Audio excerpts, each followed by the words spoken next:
Assalamualaikum warahmatullahi wabarakatuh. Jumpa lagi dengan saya Mas Winarsi dengan NIM 5019024 pada pembelajaran studi komparatif pendidikan dasar di berbagai negara MPDR 5302. Pada kali ini kita akan membahas tentang kesetaraan gender dalam pendidikan yang mencakup pengalaman siswa laki-laki dan perempuan di sekolah, mungkin yang meliputi perlakuan yang setara oleh guru, kurikulum, buku teks, dan materi pembelajaran yang tanggap gender dan lingkungan belajar pada hasil belajar. Pada sesi 6 ini ada sebuah pertanyaan yang mengatakan bahwa bagaimana jika sebagai guru pendidikan dasar dapat berkontribusi dalam mengatasi isu gender dalam lingkungan pendidikan. Fokus pada cara-cara untuk menciptakan lingkungan pembelajaran yang inklusif dan mendukung perkembangan siswa tanpa memandang jenis kelamin. Sahabat semua, bahwasanya peran guru di pendidikan dasar dalam mengatasi isu gender di sekolah, yang pertama adalah pendidikan itu merupakan prinsip penting yang menjamin bahwa setiap anak-anak laki-laki ataupun juga perempuan memiliki kesempatan yang sama untuk belajar, berpartisipasi, berkembang tanpa dibatasi oleh stereotip peran sosial. Jadi sebagai guru pendidikan dasar, saya memiliki peran strategis dalam memastikan bahwa seluruh siswa merasa dihargai dan diperlakukan secara adil di lingkungan belajar. Apa yang harus dilakukan? Yang pertama itu menciptakan lingkungan belajar yang inklusif. Bagaimana langkah pertama yang saya lakukan? Yaitu menciptakan suasana kelas yang ramah, aman, dan menghargai setiap siswa tanpa membeda-bedakan jenis kelamin. Saya akan menetapkan aturan kelas yang menekankan nilai saling menghormati dan tidak memperbolehkan adanya ejekan, bullying, bahkan perlakuan diskriminatif dalam pembagian kelompok belajar atau kegiatan kelas. Dan saya juga selalu memastikan siswa laki-laki dan perempuan berkolaborasi secara setara sehingga mereka terbiasa bekerja sama dan menghargai kemampuan satu sama lain. Yang kedua adalah memberikan perlakuan yang adil dan seimbang. Pada saat proses pembelajaran, guru itu harus berusaha memberikan kesempatan yang sama kepada semua siswa untuk berpendapat, menjawab pertanyaan, atau memimpin kegiatan kelompok.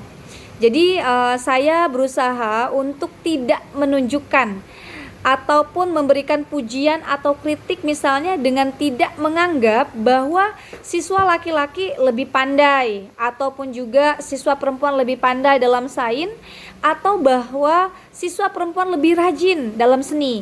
Jadi setiap siswa dinilai berdasarkan usaha dan kemampuan mereka masing-masing. Lalu yang ketiga adalah menggunakan materi dan sumber belajar yang tanggap gender. Saya memilih bahan ajar sesuai kan dengan laki-laki dan perempuan. Jadi memilih bahan cerita, gambar yang mencerminkan kesetaraan peran antara laki-laki dan perempuan. Dalam buku bacaan ataupun proyek pembelajaran, saya akan mencoba untuk menghadirkan tokoh laki-laki dan perempuan yang berperan aktif dalam berbagai bidang seperti sains, teknologi seni, kemudian dan kepemimpinan. Dengan demikian, bahwa siswa dapat memahami semua profesi, bidang pekerjaan yang dapat dijalani siapapun tanpa batasan gender. Keempat, menanamkan nilai menghormati perbedaan. Saya secara sadar mengajarkan kepada siswa pentingnya untuk menghargai perbedaan dan keragaman, termasuk dalam hal gender. Dengan apa? Dengan melalui kegiatan diskusi, bermain peran atau role play, dan pembelajaran tematik. Saya mengajak siswa memahami bahwa setiap orang memiliki kelebihan dan kekurangan yang berbeda, dan semua perbedaan tersebut adalah hal yang wajar dan patut diterima dengan sikap terbuka. Lalu yang kelima, menjadi teladan bagi siswa. Saya seorang guru adalah model nyata bagi perilaku siswa.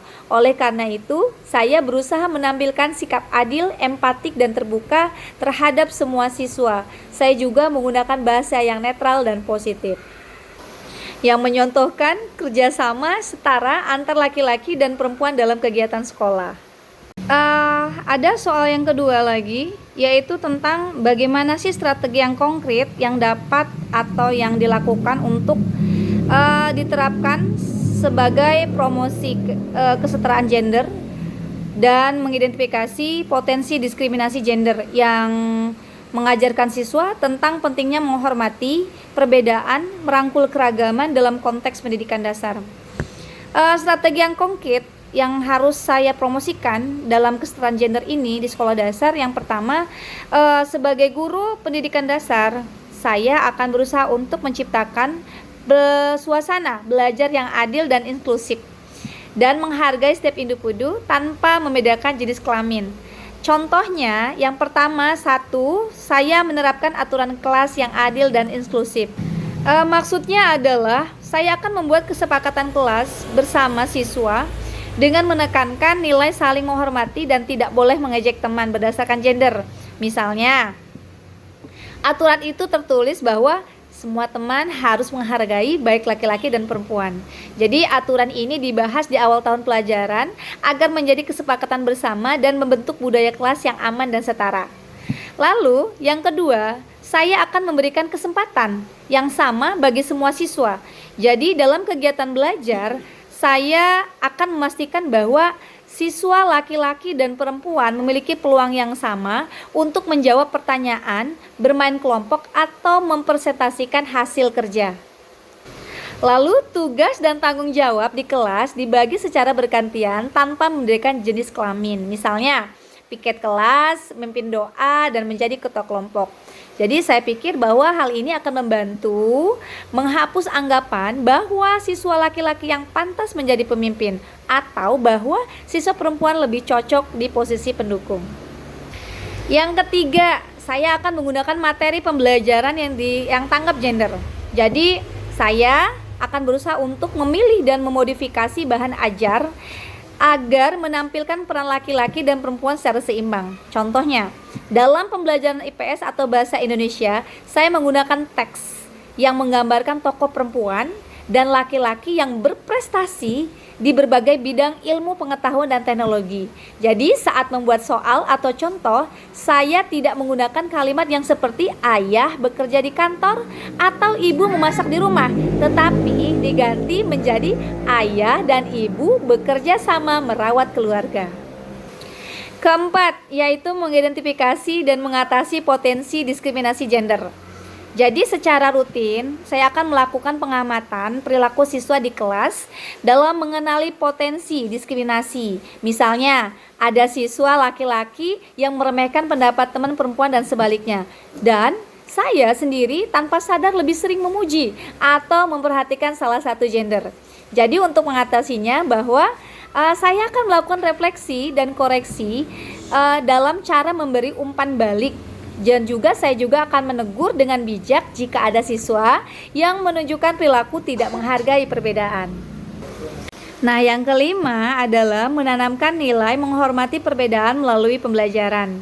Jadi saya akan menyisipkan nilai-nilai menghargai perbedaan keragaman dalam pembelajaran seperti diskusi tematik, kemudian kegiatan proyek kelompok campuran, dan juga kegiatan refleksi di mana peran laki-laki dan perempuan saling melengkapi dan juga bekerja sama juga boleh dengan siapa saja, serta refleksi ini bisa juga menyampaikan arti tentang pentingnya menghormati teman yang berbeda.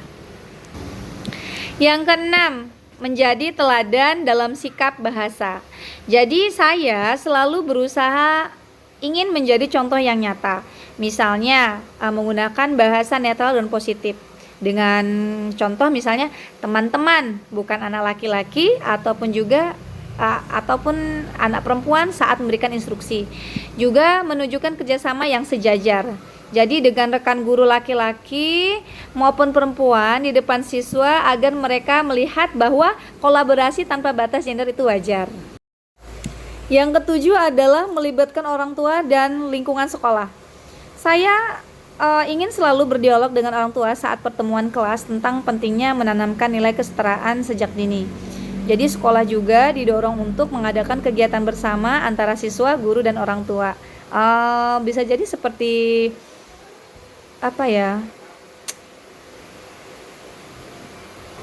family gathering mungkin.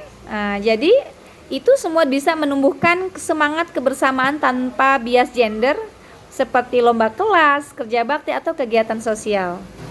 Jadi saya rasa dengan menerapkan strategi-strategi tersebut bisa juga guru bisa menciptakan lingkungan belajar yang aman, ramah, dan mendukung perkembangan setiap anak tanpa memandang jenis kelamin. Setiap orang memiliki hak, potensi, dan kesempatan yang sama untuk berprestasi dan berkontribusi, baik laki-laki maupun perempuan. Oke, dalam pendidikan gender ini pasti ada tantangan utama yang mungkin akan dihadapi dalam mengimplementasikan pendekatan ini. Jadi bagaimana sih cara untuk mengatasinya? Yang pertama, memang mewujudkan kesetaraan gender di sekolah itu bukan yang mudah. Jadi kalau guru itu harus bisa menghadapi berbagai macam tantangan yang berasal dari lingkungan ataupun juga budaya masyarakat dalam sistem pendidikan itu sendiri. Apa sih yang harus dilakukan? Yang pertama, tantangannya itu adanya pengaruh stereotip gender di lingkungan sosial dan budaya. Jadi masih saja ada anggapan bahwa misalnya laki-laki dianggap lebih kuat dan rasional, sedangkan perempuan itu dianggap lembut dan penurut. Lalu bagaimana sih cara mengatasinya? Jadi untuk mengatasinya, dalam setiap kegiatan saya menekankan bahwa setiap anak memiliki kemampuan dan kesempatan yang sama tanpa batasan gender. Sehingga saya selalu melibatkan orang tua untuk komunikasi rutin, menjelaskan bahwa pendidikan di sekolah mengajarkan anak untuk menghargai perbedaan dan kerjasama secara merata. Ada beberapa buku pelajaran yang masih menampilkan contoh atau gambar yang bias. Jadi setiap peran perempuan hanya digambarkan sebagai ibu rumah tangga dan juga laki-laki sebagai pekerja di luar rumah. Cara mengatasinya, saya coba-coba untuk menyeleksi dan menyesuaikan bahan ajar agar lebih seimbang. Jika memang menemukan gambar tersebut, saya coba berdiskusi pada siswa untuk mengajak mereka berpikir kritis.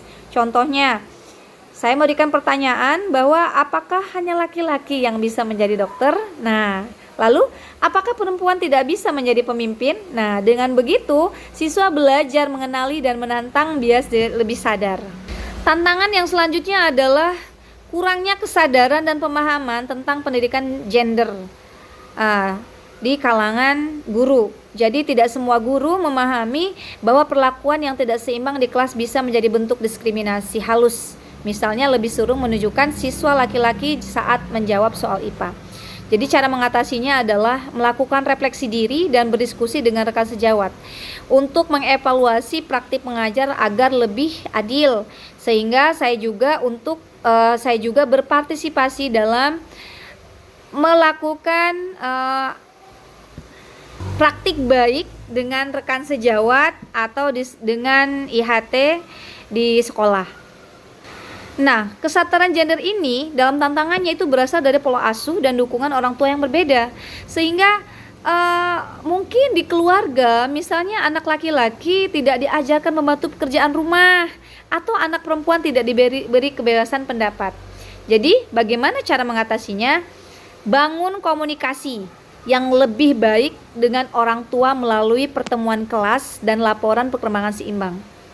Untuk menjelaskan bahwa tujuan kesetaraan gender adalah membentuk anak yang mandiri dan bertanggung jawab dan saling menghargai. Dengan pendekatan yang positif dan berbasis nilai moral, orang tua lebih mudah menerima. Tantangan internal dari siswa apa sih? Jadi beberapa siswa mungkin memiliki pandangan sejak kecil, seperti permainan ini hanya untuk laki-laki ataupun juga pekerjaan ini hanya untuk perempuan. Jadi sikap inilah yang akan menimbulkan perbedaan kelompok di kelas. Bagaimana mengatasinya? Membuat pelajaran yang berkolaboratif dan permainan edukatif campuran gender, di mana laki-laki dan perempuan bekerja sama dalam satu kelompok. Selanjutnya adalah kurangnya dukungan dari kebijakan sekolah. Tidak semua sekolah memiliki program atau kebijakan yang secara eksplisit untuk mendukung pendidikan berperspektif gender. Jadi bagaimana mengatasinya? Mengusulkan kegiatan sekolah yang mendorong kesetaraan seperti hari apresiasi tokoh laki-laki dan perempuan inspiratif, bahkan lomba kelompok campuran atau pelatihan guru bertema sekolah ramah gender. Jadi langkah kecil dari kelas dapat menginspirasi perubahan di tingkat sekolah. Kesimpulannya adalah tantangan dalam mewujudkan kesetaraan gender di sekolah memang nyata, tetapi bukan menghalang. Dalam komitmen, refleksi diri, dan kerjasama antara guru, sekolah, dan orang tua, pendidikan dasar dapat menjadi tempat tumbuhnya generasi yang adil dan saling menghormati, dan bebas dari diskriminasi gender. Demikianlah video yang dapat saya sampaikan. Mohon maaf atas segala kekurangan, dan terima kasih sudah mendengarkan. Saya akhiri. Wassalamualaikum warahmatullahi wabarakatuh.